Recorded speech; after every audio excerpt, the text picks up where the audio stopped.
Әне деген жиналып отыр әлі. 2 сағат болды күтіп тұрғанда жеңгемізді. Әлі міне бесікті өлеті.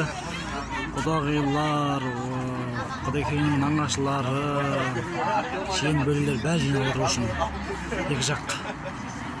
Қайын жұрты, өз жұрты, нағаш жұртын бәрі жиналып отыр міне.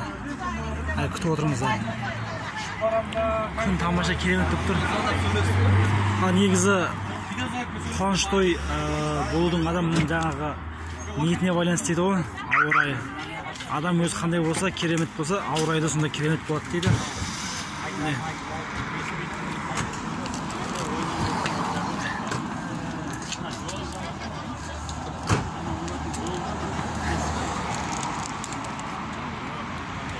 Сонда